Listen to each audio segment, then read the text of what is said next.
오늘 방구석에서 해볼 얘기는 구매된 유료 강의 꼭 들어야 되나 이 얘기를 좀 해보려고 하는데요. 최근에 그 블로그에서 누가 댓글로 물어보셨어요. 구매된 유료 강의를 꼭 들어야 되나 그걸 물어보셨는데 그 댓글에서 몇 가지 중요한 키워드를 제가 먼저 얘기하자면 첫 번째는 강의팔이다.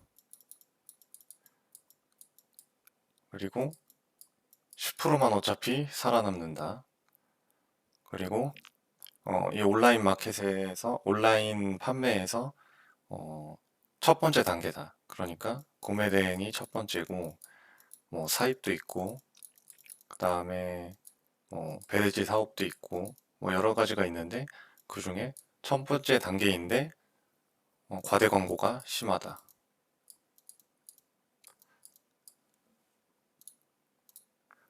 그리고 마지막으로 실제로 무료와 유료의 차이가 있냐?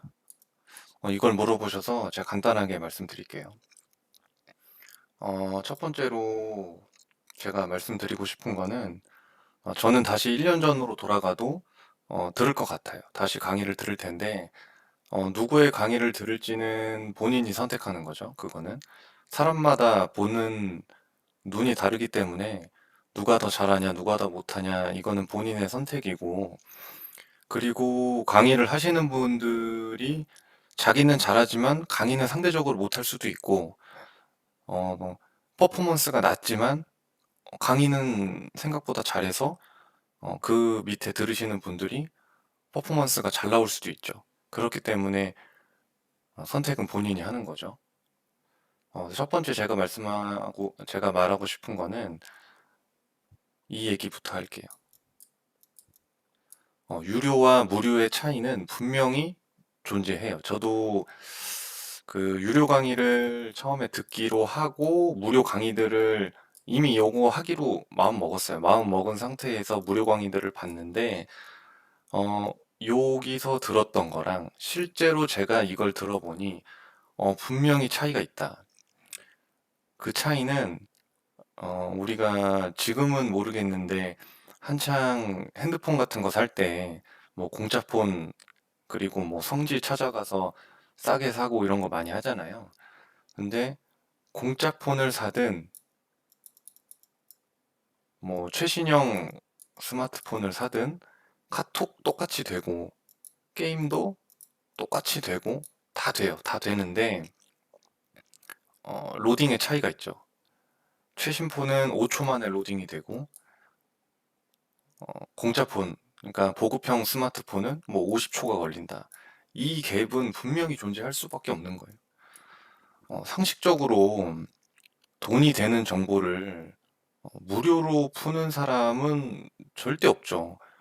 무료로 푼다는 거는 다른 목적이 있지 않을까요? 뭐 또는 본인이 그 업에서 손을 뗐기 때문에 오픈할 수 있는 거죠. 본인이 실제로 사용하고 있는 방법을 공짜로 풀 사람은 제가 보기에는 거의 없다고 봐요.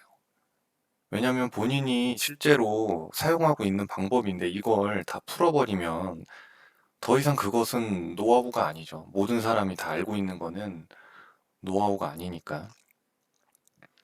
그리고 두 번째, 요 과대 광고 얘기를 해볼게요. 과대 광고가 있는 것은 저도 어느 정도 동의합니다.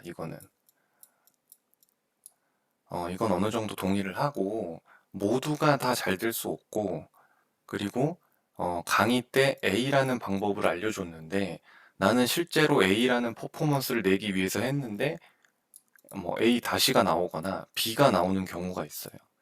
이거를 다시 피드백을 받아보면은 이렇게밖에 나올 수 없는 경우도 있더라고요. 이걸 뭐 정확히 설명하기는 어렵지만 이 A라는 곳을 가기 위해서 이 알려준 방법은 보편적인 방법이죠. 그러니까 평균치. 근데 사람마다 이거를 응용하는 게 다르기 때문에 A 다시가 나올 수도 있고 B가 나올 수도 있는 거죠. 그래서 과대 광고라는 것은 어느 정도는 동의를 한다. 근데 이 과대 광고라는 것도 사람마다 기준이 다르겠죠. 100만 원짜리 강의를 들었는데 내가 이거를 한 달 만에 100만 원을 뽑았어요. 그게 꼭 구매 대행이 아니더라도 뭐 요즘 뭐 흔히 강의 많이 듣는 거 뭐 부동산 주식 많이 듣잖아요. 그것도 내가 100만 원을 내고 들었는데 한 달 만에 100만 원을 뽑았다. 그러면 이건 뭐라고 할까요? 그 강의 들은 사람은 해자라고 하겠죠. 너무 좋다. 근데 100만 원의 강의를 들었는데 1년 뒤에 100만 원을 겨우 채우거나 또는 이거보다 어, 못 벌었다. 그럼 이 사람은 이걸 과대 광고라고 하겠죠. 그러니까 이 과대 광고라는 것도 어느 정도는 동의하지만 무조건 과대 광고는 아니다. 또 다른 관점으로 보자면 아까 말했듯이 100만 원의 강의를 100명이 들었어요. 그러면 이것도 좀 알아야 돼요. 이 100명 중에 이 해자라고 생각하는 사람의 비율이 몇 명일까? 10명이다. 그럼 10%죠?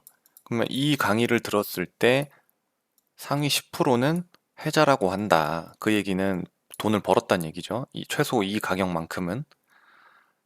그러면 반대로 30%의 사람이 해자라고 생각한다. 그럼 이 강의는, B라는 강의는 더 좋은 거죠. C라는 강의는 5%가 해자라고 생각한다. 그러면 과대 광고다라는 관점에서 이 A라는 강의보다는 C라는 강의가 과대 광고라고 생각할 수도 있겠죠? 그러니까 이 과대 광고라는 것은 음, 본인이 어느 관점을 보냐에 따라서 달라질 것 같아요. 사실 근데 이 5%라는 게 무조건 과대 광고라고 할 수도 없는 이유가 이 5%가 100만 원의 강의를 들었지만 한 달 만에 500을 뽑았다. A라는 강의는 10%가 해자라고 느꼈지만 한 달 만에 100만 원의 수입을 얻었다. 그러면 이거 밑에 거 C는 확률은 5%지만 500만 원이고 위에는 10%지만 100만 원이잖아요. 그러면은 이거는 개인에 따라서 과대 광고라고 할 수도 있고 안 할 수도 있겠죠. 그러니까 이거는 본인의 선택이 정말 중요하다. 그리고 요 얘기를 같이 얘기해 볼게요. 구매 대행은 사입과 뭐 추후에 더 확장된 사업을 하기 위한 첫 번째 단계인데 과대 광고가 심하다 또는 뭐 강의비가 비싸다 이렇게 생각할 수도 있는데 제가 요걸 해보면서 느끼는 경우는 생각보다 꽤 많은 사람들이 이 다음 구간인 뭐 사입이나 추후 확장, 뭐 창고, 배대지, 뭐 이런 것을 하면서도 구매 대행을 계속 유지하고 있는 분들이 많더라고요. 또는 구매 대행 하나로도 몇 년씩 계속하고 있는 분들이 있어요. 그러니까 이 구매 대행 사입, 뭐 창고 사업, 뭐 이런 것들이 더 상위의 고부가가치 사업으로 간다. 요건 맞지만 꼭 구매 대행을 하고 사입으로 넘어가야 된다. 또는 사입 다음에는 뭐 다른 사업을 또 해야 된다. 플랫폼 사업이라든지 무조건 넘어가야 된다라는 거는 아닌 것 같아요. 그러니까 고부가가치 사업인 건 맞지만 구매 대행으로도 계속 할 수 있다. 이렇게 말씀드릴게요. 그리고 여기에서 나오지 않은 얘기인데 강의를 들으면 이 첫 번째랑 조금 이어지는 거예요. 갭이 존재하는데 그 존재할 수밖에 없는 이유가 음, 아까 본인의 노하우를 전부 다 풀 수 없다 그랬잖아요. 그렇기 때문에 이 유료 강의에서만 풀 수밖에 없더라고요. 왜냐하면 뭐 불법을 가르친다 이런 건 아니고 합법은 합법인데 편법 또는 약간 구질구질하다? 이렇게 생각할 수 있는 것들이 노하우가 좀 있어요. 근데 이거를 오픈해서 무료로 하게 되면 진입 장벽이 낮아지니까 모두가 이거를 알고 모두가 이 방법을 사용하겠죠? 그러면 그게 이제는 더 이상 노하우가 아니기 때문에 음, 마켓이나 또는 정책이나 이런 것들이 이걸 막는 방법으로 이제 변경이 될 수가 있다는 거죠. 그러면 지금까지 나는 이 강의를 하던 사람은 계속 이 방법을 사용하고 있었지만 더 이상 이게 사용이 안 되고 이제 막히는 거죠. 그러면 노하우가 아니죠. 그럼 본인의 사업도 문제가 생길 수 있기 때문에 진입 장벽을 높이기 위해서라도 무료로 풀 수가 없다. 뭐 이렇게 생각하시면 될 것 같아요. 요 10%만 살아남고 강의파리만 돈 번다. 요 관점을 얘기해 보면 이 강의팔이라는 말 자체에 사실 이게 부정적인 의미가 들어가 있다고 저는 생각을 하거든요. 저도 옛날에는 그 강의팔이를 부정적으로 생각했는데, 지금은 반반인 것 같아요. 실제로 강의를 해서 그 강의를 듣고, 밑에 퍼포먼스가 나오는 제자들이 꽤나 많다. 그리고 잘 된 사람이 있다. 그러면 사실 그건 긍정적인데, 예를 들어서, 음, 그러니까 툭 까놓고 얘기해서 가성비가 안 나오는 강의는 어떻게 보면 강의팔이라고 할 수도 있겠죠. 어, 근데 혼자 했으면 못할 것을 강의를 듣고 내가 실력이 올라가서 돈을 벌게 됐다면 그거는 착한 강의팔이라고 할 수도 있겠죠. 이분법적으로 굳이 나누자면. 그러면 내가 돈을 못 벌었다. 그럼 나쁜 강의팔이다. 이렇게 생각할 수도 있겠죠. 그러면 요거를 구매 대행이 아니라 어, 우리 그냥 학교 생활로 얘기해 보면 입시 학원들이 있는데 누구나 서울대 가고 싶고 좋은 대학을 가고 싶어서 입시 학원을 들어가잖아요. 근데 그 안에서 모두가 다 좋은 대학을 갈 수 있는 건 아니니까 확률적으로. 그러면 그 학원은 또는 학원 선생님들은 나쁜 강의팔인가? 이렇게 생각해 볼 수도 있을 것 같아요. 그러니까, 요거를 다른 관점으로 좀 보자면, 애초에 모두가 성공할 수는 없고, 어, 실패자는 나올 수밖에 없다. 그러면 강의를 듣는다고 무조건 돈을 버는 게 아니라, 돈 벌 수 있는 확률 값을 올려준다. 이렇게 접근하시는 게 더 마음이 편하지 않을까 싶네요.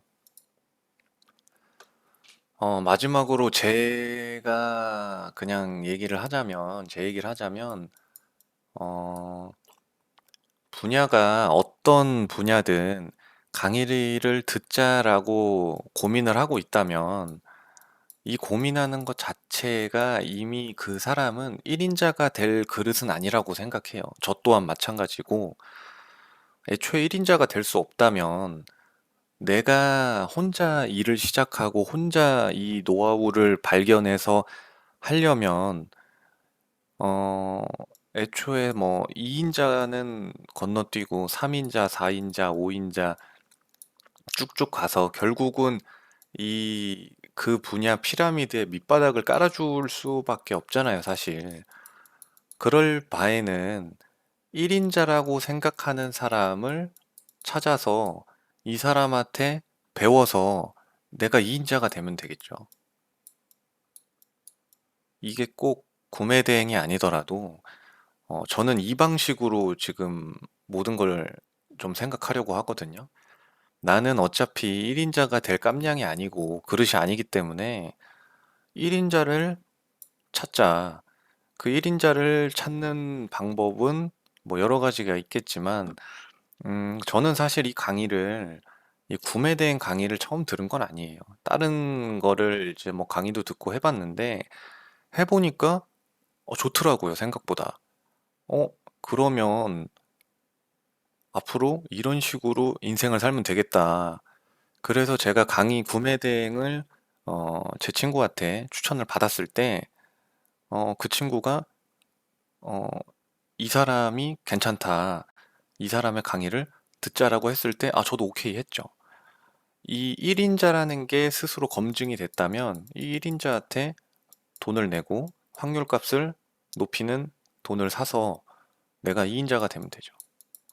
그러면 1인자는 엄청난 돈을 벌겠지만 나는 2인자기 때문에 엄청난 돈을 못 벌어도 그 밑에 콩고물은 먹을 수 있다. 최소. 그 콩고물만 먹고 살아도 굶어 죽지는 않을 것 같다라는 생각을 했거든요. 그래서 어, 결론은 구매대행에서 강의를 들어도 되고 안 들어도 되는데 저라면 들을 것 같다. 그게 구매대행이 아니라 뭐 어떤 분야든 이상입니다.